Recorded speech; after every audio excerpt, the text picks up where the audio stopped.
이게 헌법재판소가 오는 20일 한덕수 국무총리를 비롯한 증인 3명을 신문하기 위한 탄핵심판 재판 일정을 추가 지정했습니다.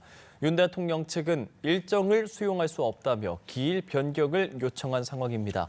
자, 김한규 변호사와 함께 자세한 내용 짚어보도록 하겠습니다. 안녕하십니까? 안녕하세요. 예. 지난 목요일에 8차 변론 기일이 있었고 그게 끝인가 싶어서 계속 뉴스를 보고 있었는데 추가로 지정이 됐습니다. 20일이고요. 한덕수 총리, 홍장원 전 국정원 1차장 그리고 조지호 경찰청장까지 한 명 한 명 짚어볼게요. 먼저 한덕수 총리. 사실 한 차례 기각이 되지 않았습니까? 네. 그리고 이번에 받아들인 건데 그 당시 기각됐을 때는 어떤 이유고 이번엔 어떤 부분을 밝히기 위해서 증인 신청을 한 것인지 여쭤보겠습니다. 네, 한덕수 전 총리 같은 경우에는 그 가장 중요한 그분의 어떤 헌법재판소에 나와서 증언을 한다면 쟁점이 될 수 있는 것은 과연 비상계엄 선포 당시에 이제 국무회의가 적법하게 이제 진행되었고 그리고 이 비상계엄에 대해서 충분히 국무위원들이 논의가 되었는지 이 부분을 그 한덕수 총리한테 지금 증언을 듣고자 하는 취지인 것 같아요. 예. 사실 뭐 국무회의 심의라는 것이 이제 헌법에 규정된 중요 요건이고 더군다나 이제 비상계엄 같은 경우에는 절차적으로 국무회의 심의가 거쳐야 되는 것이 사실은 이번 탄핵에서 중요한 쟁점 중 하나입니다. 예. 그런데 이 부분에 대해서는 사실 일부 그 당시 그 국무위원들 간에 약간 서로 그 증언들이 약간 결이 좀 다른 측면이 있거든요.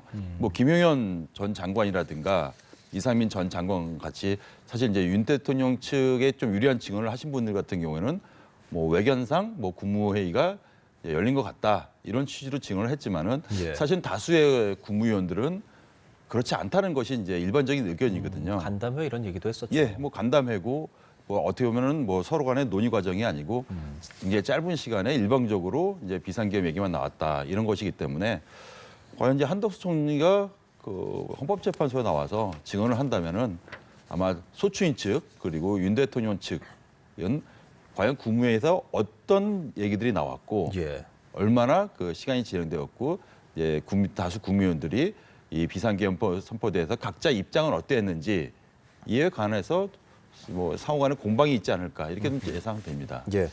자, 그러면 홍장원 전 차장 같은 경우에도 5차 때 한번 나오지 않았습니까? 그리고 다시 이번에 증인으로 출석을 하게 되는데 그 당시에는 어떤 발언을 내놨었는지 그리고 이번에는 어떤 것들이 중요할지 같이 여쭤보겠습니다.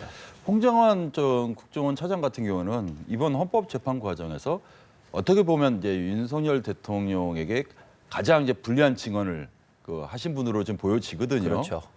뭐 윤석열 대통령이 직접 그 국회에서 그 사실 지금 이게 뭐 국회의원인지 아니면 요원인지 약간 이렇게 단어상으로는 뭐 차이가 좀 약간 있긴 하지만은 어떻든 간에 이제 끌어내라는 지시를 그 본인이 이제 증언을 하셨고 또 뭐 유력 그 정치인들 여야 대표 이재명 대표라든가 한동훈 대표라든가 그 당시에 유력 인사들에 대해서 뭐 체포하라는 그 얘기를 그 직접 본인이 메모로 남겼다는 거 아니겠습니까? 예.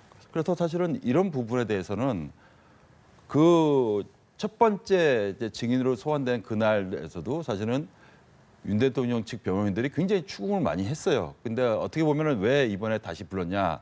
그 당시에 좀 저도 영상을 나중에 봤는데 윤 대통령 측 변호인들이 좀 더 몇 가지 더 추궁하다가 좀 약간 예. 시간이 모자란 느낌을 좀 받았거든요. 그래서 어떻게 보면은 헌법재판소가 그 윤 대통령 측이 요청한 그 두 번째 이제 증인 소환 이 예. 부분을 좀 받아들인 것은 뭐 절차적 측면에서 상당히 좀 현명한 판단이었다고 생각됩니다. 그래서 이번에 이제 2차 그 증인 출석을 통해서 예. 다시 한번 그 특히 이제 메모에 관해서 그렇죠. 정치인 수준 메모 이것은 지난주에 있었던 그 조태용 국정원장과의 또 직원과는 약간 좀 상이한 측면도 없지 않아 있거든요. 그렇죠. 사실 이 부분을 정리하는 것도 어떻게 보면 국민들의 입장에서 이번 비상계엄 선포가 과연 적법한 것인지 아니면 헌법을 위반한 것인지 좀 들여다볼 수 있는 장이 되기 때문에 사실 되게 중요한 그 시간이 되지 않을까 생각이 그 듭니다. 메모가 어떤 부분들을 조태용 원장과 그리고 홍장원 차장이 주장하고 있는지 좀 짧게 말씀 좀 부탁드리겠습니다. 네, 일단은 조태용 국정원장이 얘기하는 것은 일단 본인은 이런 뭐 정치인들 체포라든가 이런 부분에 대해서 본인은 일단 인지하고 있지는 않은 취지로 증언을 하셨고 예. 그 메모 작성하는 과정도 지금 홍장원 전 차장이 그 메모를 작성한 시간대 그다음에 장소가 조태영 국정원장이 그 CCTV를 확인해 보니까 그 시간에 홍정원 차장은 다른 곳에 있었다. 뭐 이런 식으로 서로 간에 얘기가 다르거든요. 사실 그래서 홍정원 차장 입장에서는 뭐 지금 이 헌법재판소 외에도 다른 어떤 뭐 방송이라든가 이런 통해서 오히려 그렇게 CCTV로 확인을 하니까 좀 더 사실에 가깝게 그 이번 사건을 밝힐 수 있어서 오히려 좋다. 그래서 어떻게 보면 홍정원 전 차장이 다음 주 재판 과정에서 좀 더 그 1차 증인 신문보다는 더 구체적으로 또 증언을 할 것으로 보이고요. 예. 또 이에 대해서는 또 윤석열 대통령 측 변호인들이 그 더 어떻게 보면 더 신랄하게 또 반박하고 추궁하는 뭐 그런 장면이 좀 보여질 것 같습니다. 자, 그리고 한 명은 이제 조지호 청장인데 조지호 청장 같은 경우는 계속 신청도 했었고 나올 예정도 있었지만 사실 건강상의 문제로 나오지 못하는 상황이었다라고 전해지지 않습니까? 불출석인데 거의 재판이 이제 끝날 무렵에 얘기를 하는 게 그래도 좀 구인 등을 통해서라도 증인으로 삼았으면 좋겠다라고 윤석열 대통령 측이 주장을 한 것이지 않습니까? 과연 볼 수 있겠습니까? 좀 약간 좀 무리하다. 그렇습니까? 예, 그렇다고 생각이 드는 게요. 지금 조지호 청장 같은 경우는 지금 당초 이제 구속 기소되었는데 네. 이제 법원에서도 이분이 지금 암으로 지금 그 병원 치료를 받고 있는 걸 알고 있어가지고 예. 보석으로 허가했단 말입니다. 지금 그래서 병원 치료를 받고 있는 걸 알고 있는데요. 이렇게 지금 뭐 조지호 청장뿐만 아니라 누구든지 굉장히 어떤 중대한 질병을 앓고 있는 상황에서는 법원에서 좀 강제 구인을 해가지고 예. 뭐 재판을 받는 경우는 사실 거의 뭐 찾아보기 힘들거든요. 그러니까 이 점은 윤 대통령 측도 사실 알고 있을 겁니다. 그래서 사실은 뭐 다소 좀 무리한 좀 증인 신청이 아닌가 생각이 들고요. 예. 아마 뭐 강제 지금 병원에서 지금 암 환자를 강제 구인해서 지금 헌법재판소에 와서 증언 듣는 거는 좀 무리가 있다 이렇게 봅니다. 예, 출석 가능할지 지켜봐야 할 것으로 보이는데 다만 그 날짜가 지금 20일로 지정이 됐는데 이날이 윤석열 대통령의 형사재판 첫 공판 기일이지 않습니까? 그러면 그래서 윤석열 대통령 측은 이게 지금 일정상 안 된다라고 얘기하는데 어떨까? 헌재가 이런 것들 받아들일 가능성이 있겠습니까? 일단은 그 오전 10시로 알고 있거든요. 예. 그리고 이제 공판 준비 기일로 알고 있고요. 그 준비 기일이기 때문에 사실 윤석열 대통령, 그러니까 피고인이죠. 출석 의무는 없습니다. 그래서 10시에 그 서울중앙지방법원에서 이 공판 준비 기일을 진행하고 예. 오후 2시에 이제 광화문에서 그 광화문에 있는 헌법재판소에서 이 변론하는 것은 뭐 시간적으로는 크게 무리가 없고요. 또 오전 10시에 뭐 구속 취소에 대해서 신문기일은 본인이 또 참석할 여지도 있지만은 이제 외관상 시간상으로는 이제 무리는 없는데요. 예. 다만 이제 이에 대해서 그 오전에 형사재판, 오후에 그 헌법재판을 준비하는 이제 변호인들 입장에서는 좀 다소 부담이 되는 측면도 없지 않아 있어 보입니다. 그래서 저는 헌법재판소가 뭐 기왕에 이제 한 번 더 그 헌법재판을 열어서 뭐 홍장원 차장을 뭐 또 한 번 뭐 증인 소환하고 한덕수 총리도 기각했지만은 예. 또 증인 채택하고 어허. 지금 암 환자인 그 조지호 경찰청장까지도 증인 채택하는 어떻게 보면은 윤석열 대통령 측이 요구하는 증인 신청을 상당 부분 받아들인 측면이 있거든요. 예. 이런 것은 다 이제 절차적 정당성을 확보하기 위한 것인데요. 그래서 저는 지금 윤 대통령 측이 주장하는 당일날 오전 오후는 좀 무리가 있다 이런 주장에 대해서 한번 좀 경청을 해서 예. 뭐 그 다음 주 그러니까 2월 맨 마지막 주죠. 그걸로 한번 살짝 그 헌법재판 기일을 변경하는 것도 어떻게 보면은 좀 윤석열 대통령을 현재 좀 지지하는 국민들의 입장에서는 예. 헌법재판소가 그 방어권을 굉장히 지금 변론권을 보장하고 있구나. 그러니까 절차적 정당성을 보여주고 있구나. 이런 측면이 없지 않아 있거든요. 그래서 저는 한 기일 변경을 그 다음 주 화요일 정도로 지정하는 것도 뭐 그렇다고 해서 뭐 헌법재판 결론이 굉장히 늦어지는 건 아니거든요. 예. 저 개인적인 생각은 좀 그렇습니다. 그 기일 변경이라든지 혹은 추가적으로 변론을 잡는 것이라든지 이게 판단이 빨리 나오냐 늦게 나오냐 이런 걸로 물론 정치적인 여야의 의견도 다르지만 그런 것들은 최대한 배제를 하고 법적으로 봤을 때 이런 것들이 계속 진행되는 과정들 그러니까 언제쯤 결과가 나올까가 많은 분들이 궁금해하기 때문에 저희가 주목하는 거지 않겠습니까? 변호사님께서 생각하시기에는 언제쯤 우리가 결론을 들 수 있을 거로 생각하세요? 일단은 다음 주 화요일에 있는 헌법재판에서 예. 사실은 이제 이미 그 헌법재판관들은 평일을 거쳐가지고 이 소추인 측과 피소추인 측의 각자 입장을 그 정리해서 그 좀 변론할 기회를 줬습니다. 사실 이 지점은 무엇이냐면은 예. 재판이 거의 마무리되었다는 것을 지금 우회적으로 알려주는 거예요, 사실은. 그리고 나서 그 다음 주 목요일 날 아까 말씀하신 3명에 대한 그 증인 신청을 추가로 채택하지 않았습니까? 이제 거의 재판이 지금 마무리 단계고요. 예. 그래서 저는 뭐 한두 차례, 그러니까 2월 맨 마지막 주에 한두 차례 정도 재판이 더 진행돼서 예. 아마 최종적으로 상호간에 이제 변론하는 과정으로 마무리될 것 같고요. 늦어도 3월 첫째 주, 오. 2월 말로 보는 것이 일반적이고요.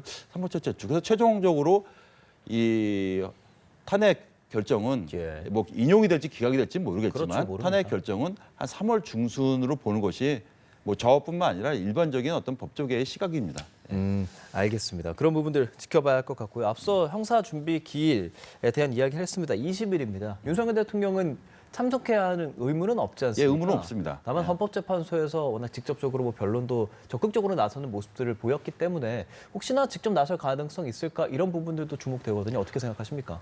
저는 저기 출석할 가능성이 굉장히 높다고 보여지는 것이요. 헌법재판 과정에서도 좀 보면은 그 대통령께서 직접 출석을 해서 본인의 입장도 이제 변론을 하는 모습도 여러 차례 보였고요. 예. 그러면은 사실은 그 처음으로 열리게 되는 공판 준비 기일에서 어쩌면은 이 공소 사실에 대한 정리도 하고 향후 이제 증거 신청에 대한 솔직히 기본적인 쟁점도 정리하는 상황이면 당연히 그 재판관에게 본인 입장을 변론할 것으로 보이고 더군다나 그날은 지금 본인이 구속된 상황 아니겠습니까? 그럼 구속 취소에 대해서 신문기일도 열리기 때문에 저는 출석할 가능성이 매우 높다. 사실 출석을 해야지 오후에 그 진행될 헌법재판소 기일 변경도 좀 명분이 있거든요. 오전에 출석하지 않고서 갑자기 오후에 기일 변경을 요청하는 것은 좀 명분이 약한 측면도 있기 때문에 아마 20일 날 오전에 그 서울중앙지법원에 출석할 가능성이 매우 높아 보입니다. 알겠습니다. 또 다른 요소들도 좀 지켜보자면 언론에 나오는 것들 노상원 전 국군정보사령관 수첩에 문재인 전 대통령, 이준석 의원 등의 이름이 적혀 있었다. 뭐 이런 내용들도 보도가 되고 있는데 검찰이 이걸 직접적으로 공소장에 담지는 않았어요. 어떤 영향을 좀 미치게 될 가능성도 있습니까? 사실 저는 그 기사를 보고 굉장히 놀랐습니다. 이게 무슨 내용인가? 거기에 보면은 뭐 정치인들뿐만 아니라 뭐 체육인도 있고 뭐 너무 많은 사람들이 그 언급이 되어 있고 뭐 수거 또 뭐 사살 뭐 이런 용어까지 있더라고요. 또 뭐 NLL 뭐 이런 까지 있고 해서 예. 지금 이게 이분이 작성한 것인가? 그리고 이분이 작성했다면 대체 뭐 어떤 의도로 그리고 더 나아가서 누구와 이것을 논의를 했는가? 그 누구라는 거 하면 이번 비상계엄과 관련된 사람들과 논의를 한 것인지 굉장히 의문이 쌓인 수첩인데요. 지금 이 수첩에 대해서는 지금 검찰이 지금 노상원 전 사령관이 작성한 것에 대해서 감정을 신청했는데 아직 이거에 대해서는 이제 감정 불능으로 나왔습니다만 그래서 공소장에 이 수첩에 대한 내용들이 지금 그 기재되지 않은 걸로 보입니다. 그래서 이 부분은 아마 지금 추가 지금 수사 과정 내지는 사법당국 현재 진행되는 법원 재판을 통해서 정리될 사안으로 보이고요. 이 수첩이 지금 검찰 단계, 수사 단계에서도 정리가 되지 않은 증거 능력이 정리되지 않은 상황이기 때문에 예. 헌법재판소에 직접적으로 뭐 증거 채택이 되거나 영향을 미치는 그런 작용은 하지 않을 것으로 보일 가능성이 높습니다. 그렇군요. 한편 이재명 대표 위증교사 항소심 재판 지금 한 달여 앞두고 재판장 교체가 됐습니다. 이렇게 되면 좀 일정적으로 변경이 있다고 볼 수 있는 겁니까? 좀 그렇지는 않고요. 그건 왜냐하면 아닙니까? 유증교사 사건은 아직 재판이 전혀 진행되지 않았습니다. 다음 달에 3월 달에 그 처음으로 공판 준비기일이 예정돼 있거든요. 이것도 이제 준비기일입니다. 그러니까 예. 본격적인 재판은 아니고요.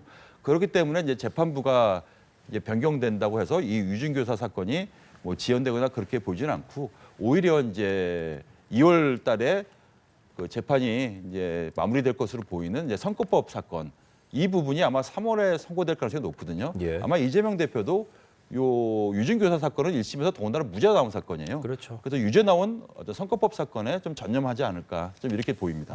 선거법 위반 심리는 사실 유죄 나왔다 말씀해 주셨잖아요. 1심에서 유죄 나왔습니다. 예, 그렇죠. 재판부는 지금 그 부분에 대해서는 유지가 되는 거죠? 예, 그 3명 재판부는 그 이번 법원 인사에서 전혀 변동이 없기 때문에 예. 그 당초 재판부에서 예고를 했거든요. 26일 날 그 재판을 마무리하겠다고 예고한 상황이기 때문에 그 재판부 판사들이 그대로 유지된 상태에서 뭐 3월 늦어도 4월 초에는 뭐 항소심 선고가 좀 있지 않을까 이렇게 보입니다. 예. 자, 지금 이제 말씀해 주신 것처럼 3월 달이 되면 윤석열 대통령에 대한 어떤 탄핵 심판에 대한 결론도 나올 것으로 보이는 상황이지 않습니까? 국민 여러분께서도 지금 참 비상계엄 사태가 있은 뒤로 계속해서 뉴스를 보고 있고 대략 한 달 동안 또 남은 뉴스들을 봐야 하지 않겠습니까? 어떤 것을 좀 중점적으로 봤을 때 중립적인 시각에서 이 뉴스들을 잘 볼 수 있다라고 법조인 전문가로서 보시는지 궁금합니다. 예, 저런 부분을 좀 보셨으면 좋겠어요. 그러니까 이거 정파적 이해관계를 떠나서 그러니까요. 사실은 이제 대통령이라고 하면 가장 중요한 것은 이제 헌법 준수 의무가 있습니다. 헌법 준수 의무라는 것은 대통령이 취임하고 선서할 때도 헌법을 준수하겠다. 예. 이건 사실 대통령뿐만 아니라 뭐 모든 공직자, 우리 국민들도 사실 준수해야 되는 규범, 최고 맞습니다. 규범이거든요. 그러면 헌법에 규정된 그 비상 계엄 선포 권한이 있거든요. 그러면 그 헌법에 규정된 요건을 갖추었는지 이것을 들여다볼 필요가 있어요. 그래서 아까 말씀드린 절차적으로 국무위원들이 국무회의 심의를 거쳤는지 그리고 과연 비상계엄이 규정한 요건들 예를 들면 지금 우리나라가 그 어떤 전시회와 같은 비상사태였는지 그리고 헌법에는 이 비상계엄이 선포된 경우에는 이것을 적법하게 통제하기 위해서 국회가 심의를 하고 그래서 계엄 해제 요구도 할 수 있거든요. 그럼 거꾸로 말씀드리면은 그 비상계엄 선포 당일날 전 국민에게 생중계되다시피 한 장면이 있지 않습니까? 그렇습니다. 군인들이라든가 경찰들이 이제 국회에 동원된 이유가 무엇인지 물론 이제 이에 대해서는 소추인과 피소추인이 견해가 달립니다. 예. 다만 이제 공소장이라든가 소추인들 입장은 이 군인 경찰들이 동원된 것이 이런 국회에 어떤 계엄 해제 권한을 행사하는 것을 막기 위한 그래서 정치인들 끌어내라 이런 것도 있지 않겠습니까? 그리고 이제 물론 윤석열 대통령 측은 뭐 이런 국회 내에 어떤 안전 보장을 위해서 군인 경찰들이 동원된 것이고 뭐 이것은 뭐 굉장히 연성화된 뭐 계엄이지 그리고 계엄 해제 요구를 했기 때문에 되게 짧게 진행된 것이다 이렇게 입장이 갈리긴 한데 맞습니다. 하여간 다시 결론적으로 말씀드리면 그 헌법에 규정된 비상 계엄대로 요건대로 진행한 것이 맞나? 그럼 그때가 우리가 비상 계엄 사태였나 대한민국이 그리고 군인과 경찰들은 왜 동원되었는가? 요 부분을 좀 지켜보셔서 그 이번에 계엄이 과연 적법한 것인지 아니면 불법한 것인지 예. 즉 윤 대통령이 탄핵되는 것이 맞는지 아니면은 계속 대통령을 유지하는 것이 맞는지 이 부분을 들여다보는 것이 맞지 않나 생각이 듭니다. 예, 말씀해주신 쟁점 헌법재판소의 결론 지켜봐야 할 것 같습니다. 김한규 변호사와 함께했습니다. 고맙습니다. 예, 감사합니다.